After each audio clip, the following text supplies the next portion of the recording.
আসসালামু আলাইকুম।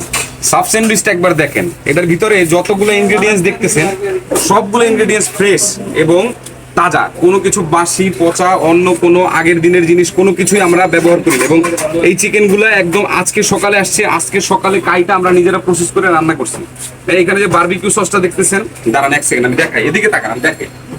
বারবিকিউ সসটা আমরা ব্যবহার করি আমেরিকান গার্ডেনের বারবিকিউ সস, যেটা ব্র্যান্ডেড, যেটা আমেরিকা থেকে আসে, ইম্পোর্টেড জিনিস। আমরা কোনো লোকাল কোনো জিনিস ব্যবহার করি না। ইভেন আমাদের এখানে যত ধরনের জিনিস আছে, যত ইনগ্রেডিয়েন্টস আছে, সস থেকে শুরু করে ক্যাপসিকাম এবং কাঁচামরিচ পর্যন্ত সবকিছু আমরা ভালো সুপার শপ থেকে কিনে তারপর আপনাদেরকে খাওয়াই। সুতরাং সাব স্যান্ডউইচটা একবার দেখেন, এর ভিতরে কি পরিমাণ মিটের পরিমাণ, ইনগ্রেডিয়েন্টস, সস মিউনিসের পরিমাণ ভিডিওতে যা দেখতেছেন তাই পাবেন। যদি এর থেকে 1 ইঞ্চি পরিমাণ কম পান, আমার জাস্ট একটা কল দিবেন, আপনার পুরো টাকা রিফান্ড দেওয়া হবে এবং আসা যাওয়ার গাড়ি ভাড়া পর্যন্ত রিটার্ন দেওয়া হবে। যদি কথা কাজে মিল না পান তারপরে বললেন, তারপর আমার থেকে টাকা ফেরত দিয়ে দেন। কবে আসতেছেন?